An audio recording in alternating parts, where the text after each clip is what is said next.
Today's story is called "The Millionaire Hired an Assistant and Never Expected Her to Disrupt His Perfect Life." Hello everyone.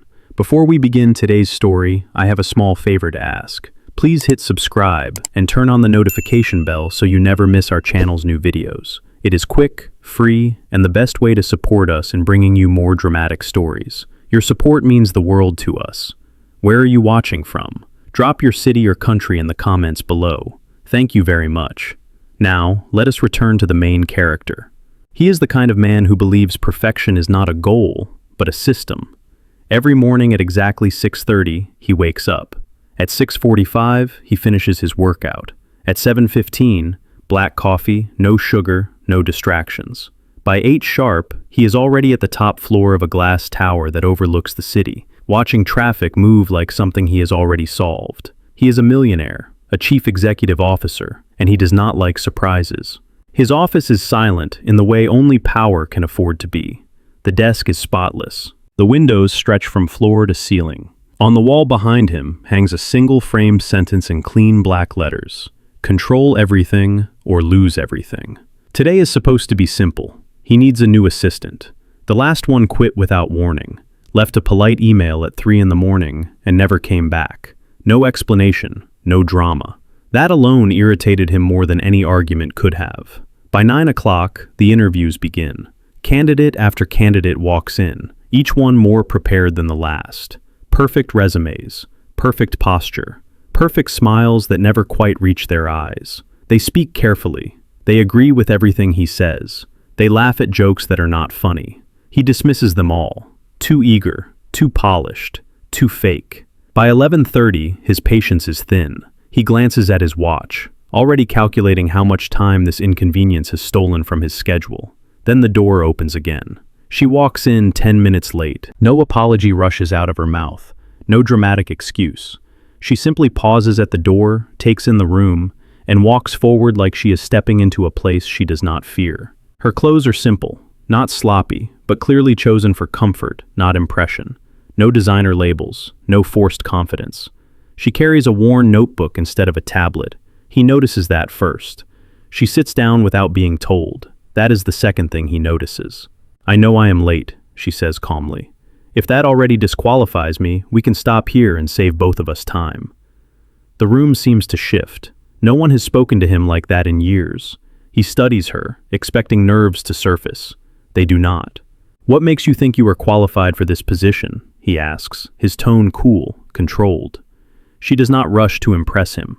"I am organized, I pay attention, and I do not pretend people are machines," she replies. "If that is not what you are looking for, I am probably not the right assistant for you." Something about that answer irritates him. Something about it also interests him. He does not tell her that the man sitting across from her controls companies worth hundreds of millions of dollars. He does not mention the board. He does not mention his name carries weight in rooms she has never entered.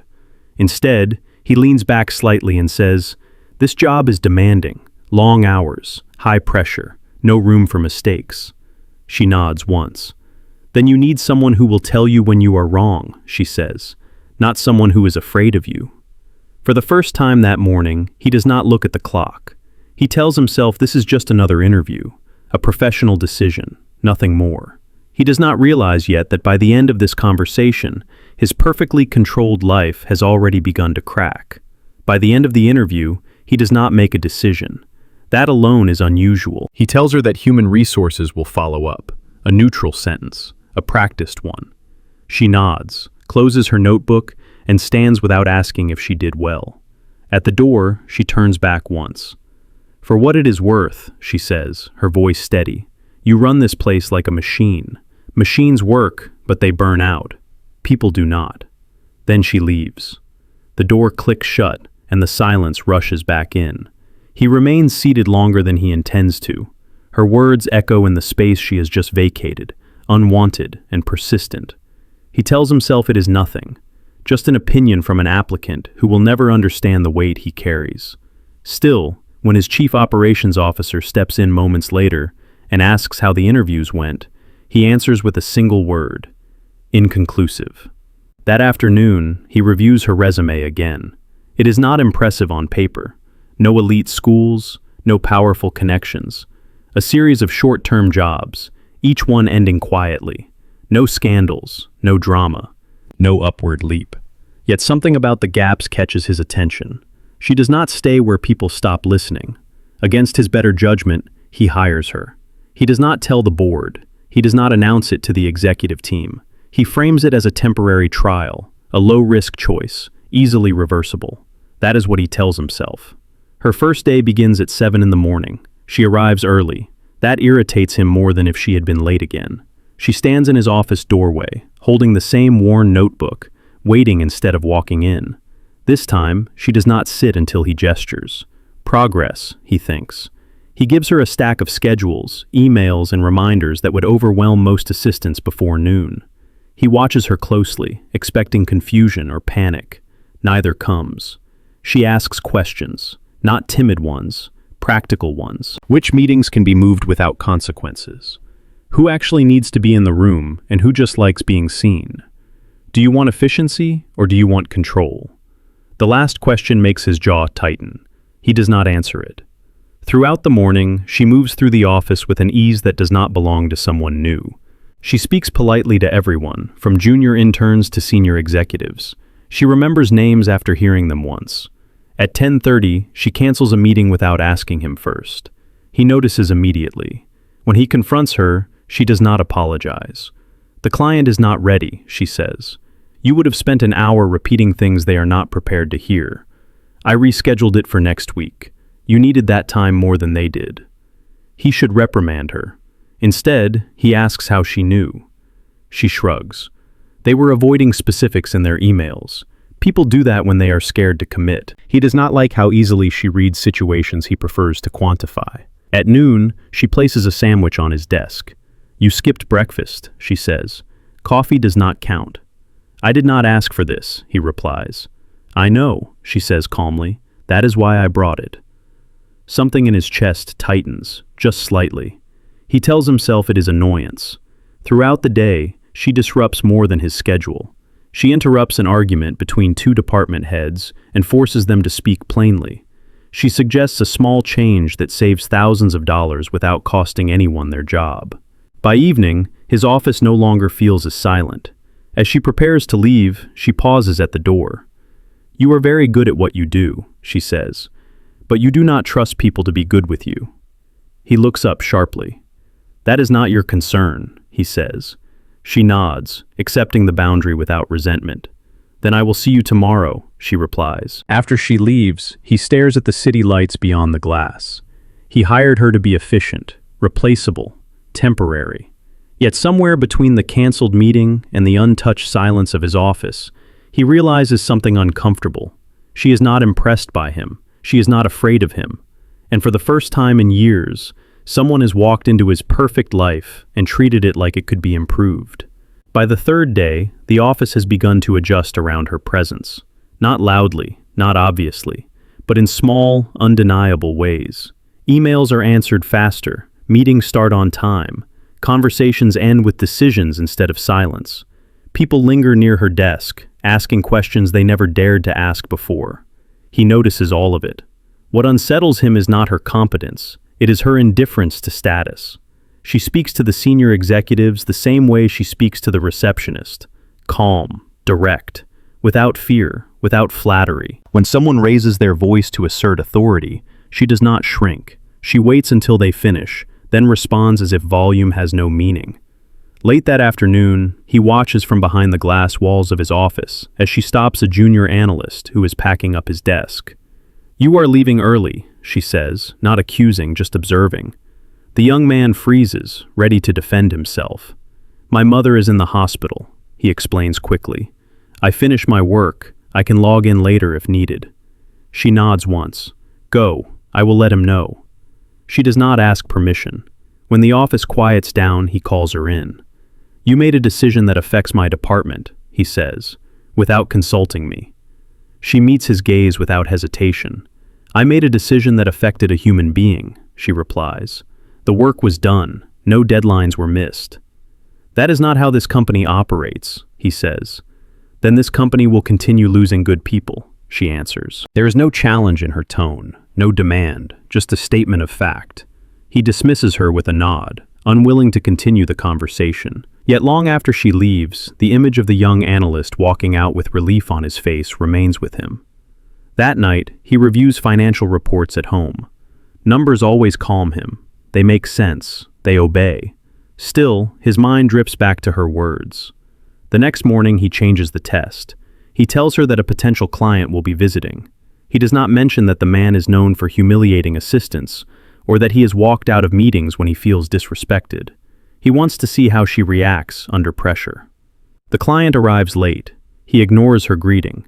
He places his coat on her desk without asking, and demands coffee in a tone that suggests entitlement, not expectation. She picks up the coat, then she hands it back. "The conference room is ready," she says evenly. "Coffee will be brought in once you are seated." The man scoffs. "Do you know who I am?" She nods politely. "Yes, that is why we are prepared."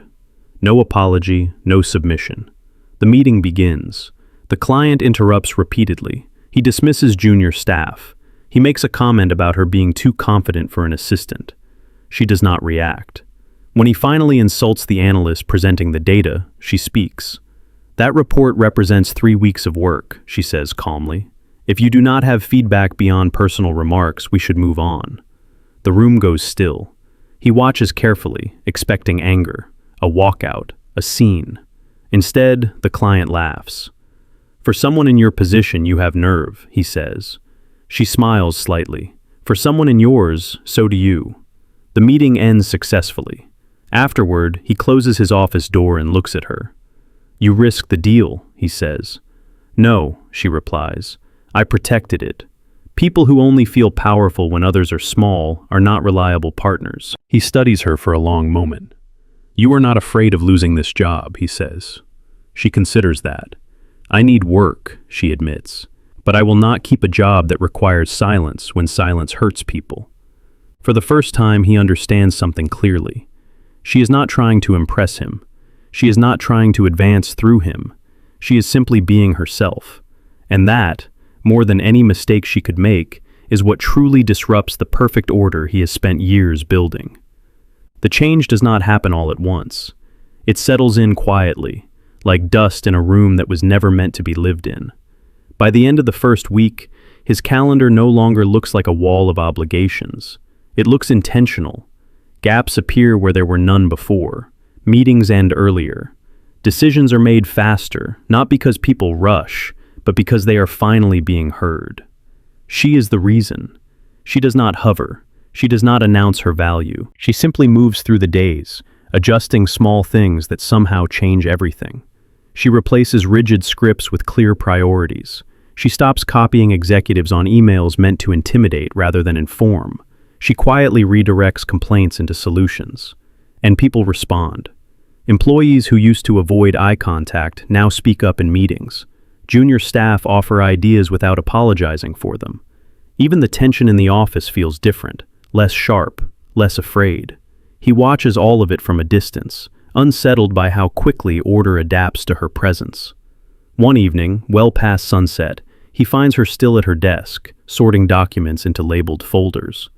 "You can leave," he says. "That can wait until morning." She looks up, surprised. "I know. I wanted to finish." "Why," he asks, "if I did not ask you to?" She considers the question carefully. "Because tomorrow will be easier if today ends clean," she replies.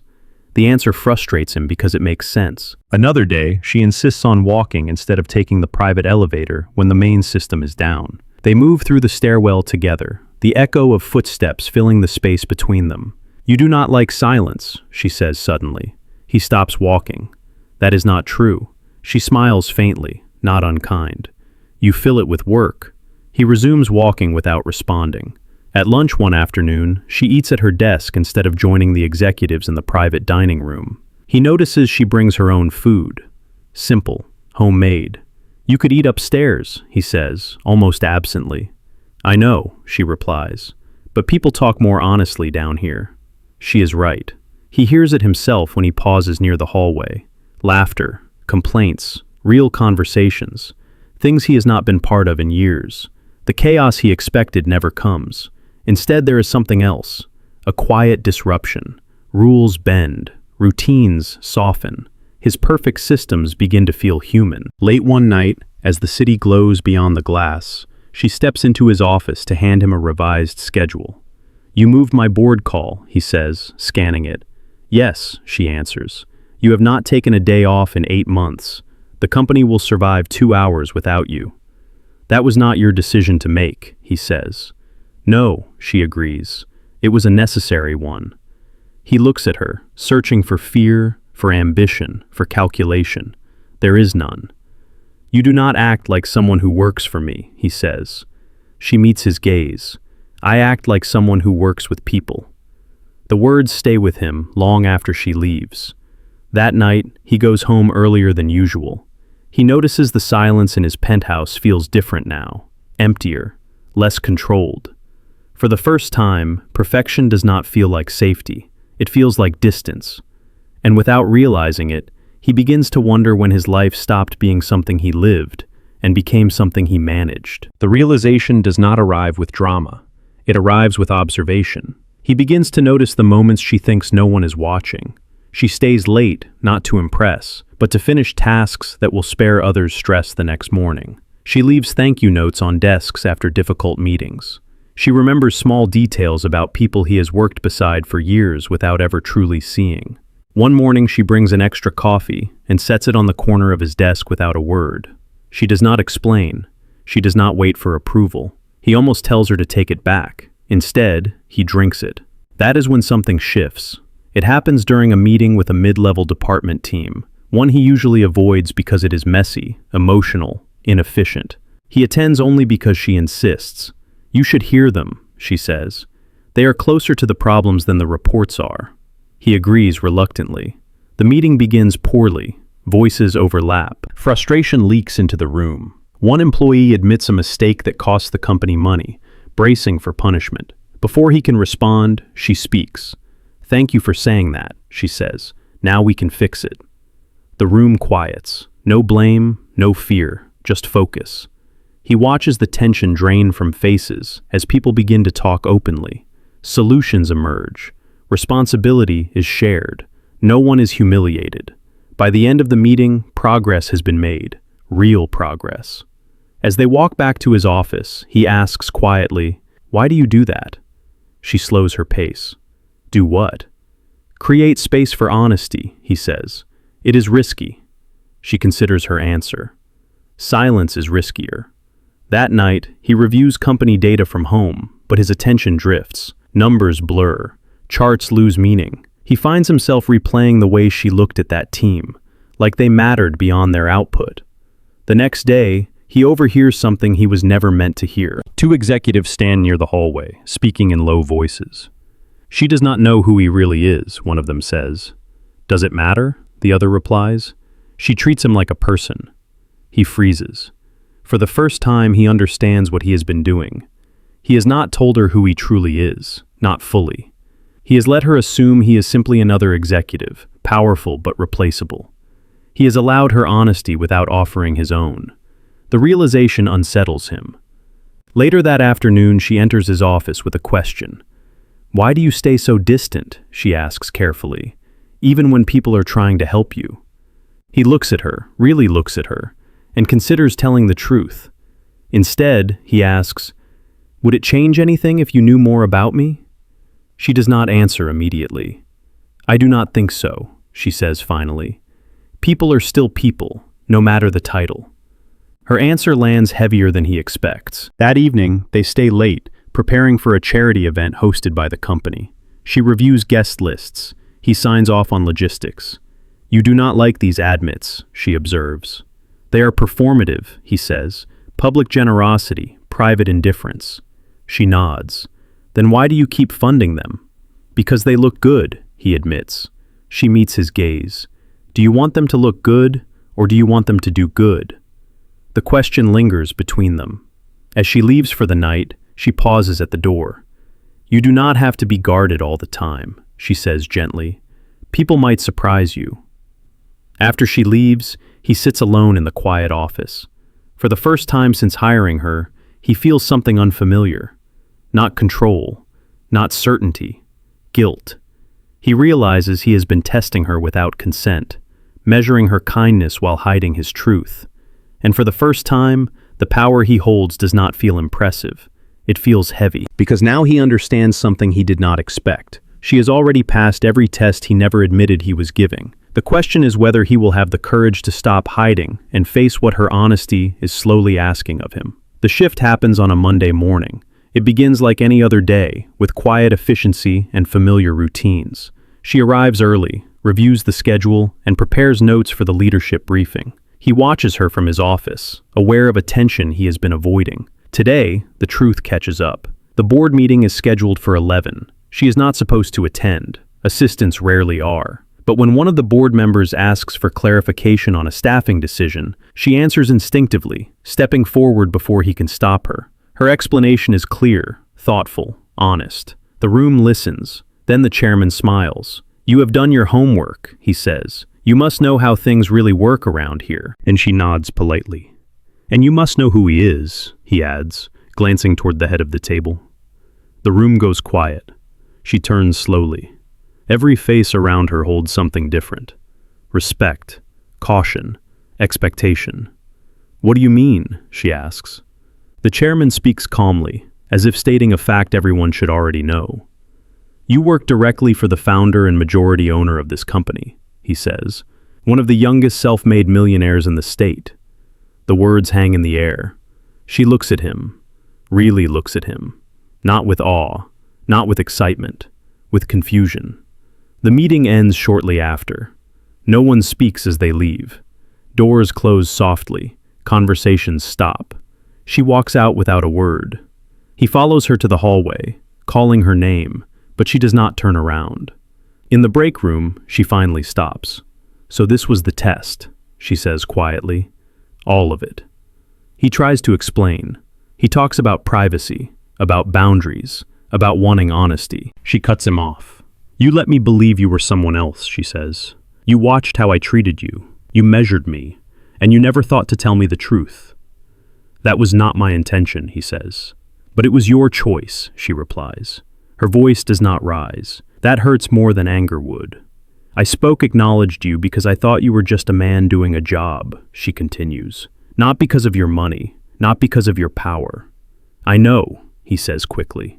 "That is why I hired you." She shakes her head slowly. "You hired me because I passed a test I did not agree to take." The words land with weight. She removes her badge and sets it on the counter. "I cannot work like this," she says, "not knowing what else you are watching, not knowing when the ground shifts under my feet." He reaches for the badge, then stops himself. "I am sorry," he says. "I should have told you sooner." She looks at him, and for the first time there is disappointment in her eyes. "I would have respected you more if you trusted me," she says, "even if I walked away." She picks up her notebook, the worn one she has carried every day. "I did not come here to be evaluated as a person," she adds. "I came to do honest work." She leaves. The door closes behind her with a finality that no amount of money can soften. He returns to his office alone. The space feels larger now, colder. The control he once prized feels useless. For the first time, he understands the true cost of power without transparency. He did not lose an assistant. He lost someone who saw him clearly, before the world reminded her who he really was. The days after she leaves feel wrong. Not dramatic, not chaotic, just wrong in a way that settles deep and refuses to move. Her desk is cleared by the end of the afternoon. The worn notebook is gone. The chair is pushed in neatly, as if she might return and does not want to inconvenience anyone. She does not. The office slips back into old habits with surprising speed. Meetings grow longer, people speak less, decisions slow, as fear quietly resumes its role. He notices immediately. The junior analyst she once defended submits his resignation by the end of the week. 2 others follow. No speeches, no accusations, just polite emails thanking the company for the opportunity. He reads them all. He tells himself this is coincidence. It is not. At home, the silence returns, heavier than before. The penthouse is immaculate, perfectly arranged, empty in ways he never noticed until now. There are no notes on the counter, no adjusted schedules waiting on the table. No quiet reminders that someone is thinking ahead for him. He starts missing meetings, not because he forgets, but because he no longer sees the point. During a leadership call, an executive suggests reversing one of the changes she made to employee review policies. It is inefficient, the man says. Too much emotion, too much discussion. He should agree. Instead, he hears her voice in his head. Silence is riskier. The call ends without resolution. For the first time, the board begins to question him. Productivity has dipped. Turnover is rising. Morale surveys show a pattern he can no longer dismiss. What changed? The chairman asks during a private conversation. He does not answer. Later that night, he opens a folder on his desk he has not touched since she left. Inside are the schedules she revised, the notes she left, the quiet improvements she never took credit for. He sees it clearly now. She did not disrupt his life. She exposed what was already broken.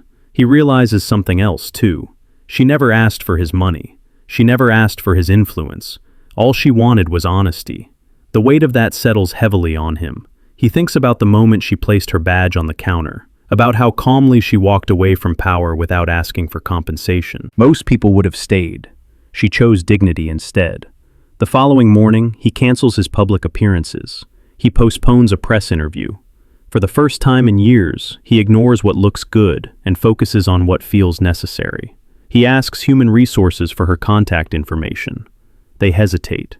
She asked not to be contacted, they say. He nods, accepting the boundary he failed to respect before. That evening, he attends the charity event she helped organize, alone. The speeches feel hollow. The applause feels forced.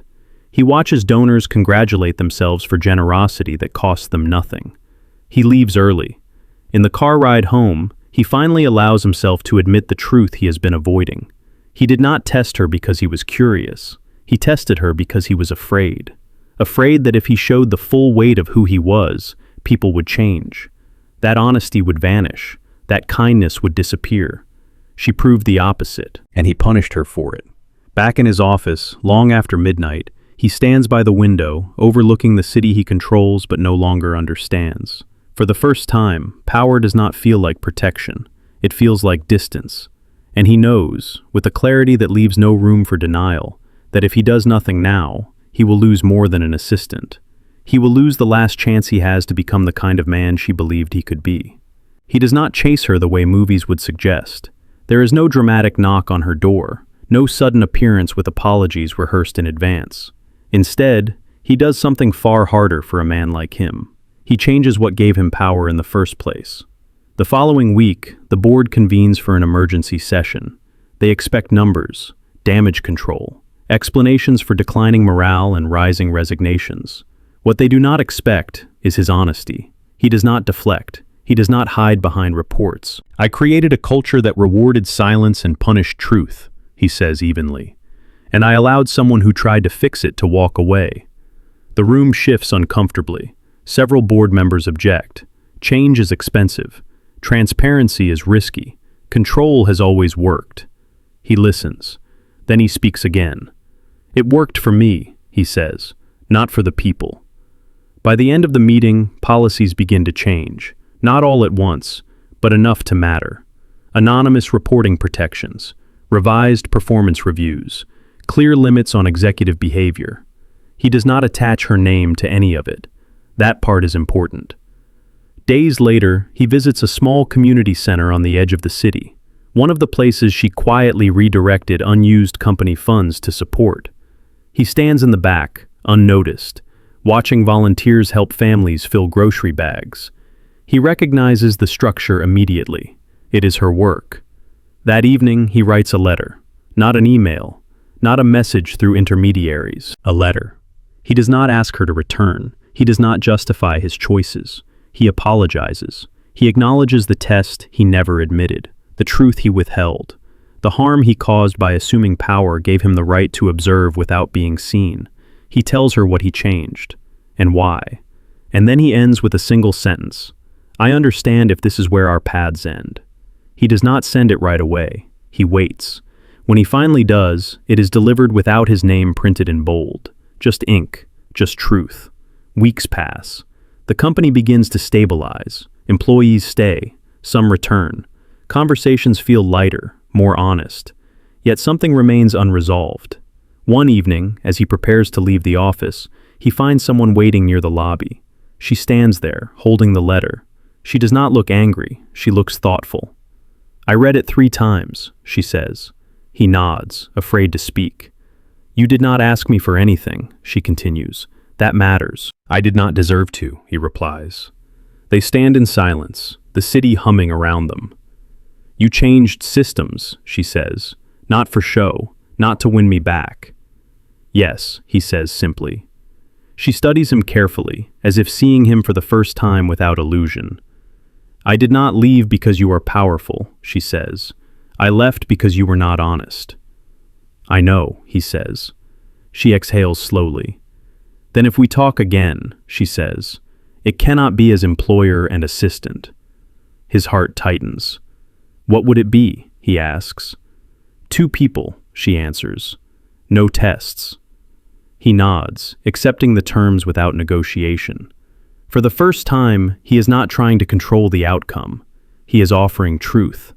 And whatever happens next will be built on that alone.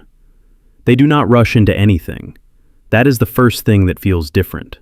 There are no headlines, no office gossip, no sudden announcements that turn private change into public spectacle. They meet outside the glass tower, away from schedules and titles. Coffee shops, quiet walks, conversations that do not revolve around performance or outcomes. He listens more than he speaks.